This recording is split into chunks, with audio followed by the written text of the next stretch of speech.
do this type of thing. Well, how many times have I told you not to say that? Completely loses everything instead of, how many times have I told you not to say that? Okay? So when you're Mathew, Seiden. I am an actor. My brother started doing theater in high school, and I went to see some of the musicals, and then in middle school I got to be in Oliver. I was one of the workhouse brats, and I fell in love with Oliver, who was a girl. I started doing musicals through high school. Oklahoma, Gypsy, Anything Goes, probably about 20 of them. It was a blast.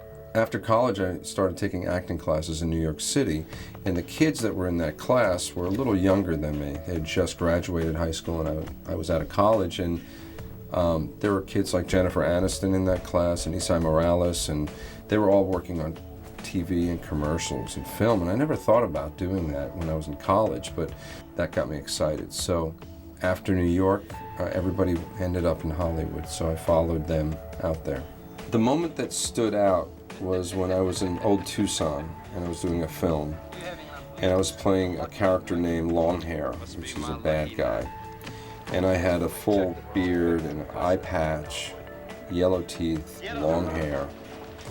And I got to be on a real movie set. I rode in on a horse, got off the horse, tied the rope up, and told my guys to check out the bank. I'll be in the saloon. And then I walked in the saloon, we shot a big gunfight, and an actor named Matt McCoy and Kelly LeBrock. That was amazing. That was the most fun I ever had, was being on a movie set, playing a bad guy, and doing a shootout in a bar.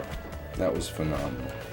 One of the brightest moments of my Hollywood life was when I met my wife, and she was a performer too. So we were both in the thick of things. She was doing Beauty and the Beast, and I was auditioning for film and television, so we had a lot in common. I left California because my wife's family moved to Atlanta. I said to my wife, I don't want to raise my kids in Hollywood. Right now I'm teaching at multiple schools. I teach at Johnson Ferry Christian Academy, and I'm doing 2 musicals there, so I'm directing 2 shows there. And then I teach at British Academy of Performing Arts. And I've been at BAPA for about 5 years now. And I really focus on TV and film acting at that school because it's such a growing profession. A lot of kids and parents want to jump into that because Atlanta's becoming the Hollywood of the South. And I feel that not only do I have a lot of experience in theater, but I have a lot of experience in film and television, and I can teach those specific techniques to kids and adults. One of my favorite activities that I do with students is working on their monologues to prepare them for when they read in front of agents or casting directors. What I like to do is shoot them on camera so they could see what they look like after their performance. Good, give them a hand, guys. Yeah. You want them to see what you guys did? When they watch themselves on the iPad, there's immediate gratification and also good constructive critiquing and criticism. So when I was directing these grown-ups, some of the challenges of teaching adults are they're very shy. They're not used to being directed.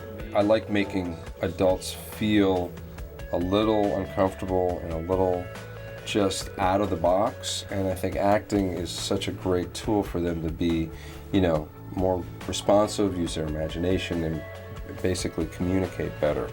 So I think that's why they come back for more, because it's really exciting for them and for me. My passion project that I want to see finished is called The Sicilian Heart. It's an original musical that I wrote that is about a undercover cop that falls in love with a mafia princess. It's like Romeo and Juliet. There's a priest that knows about them that tries to get the undercover cop with this mafia princess. She's sucked into the family, and she pulls the cop into the family. She doesn't know he's a cop though. So it's very exciting. For all upcoming actors, the thing that I would like to leave them with is never stop trying. You can never put a time limit on success.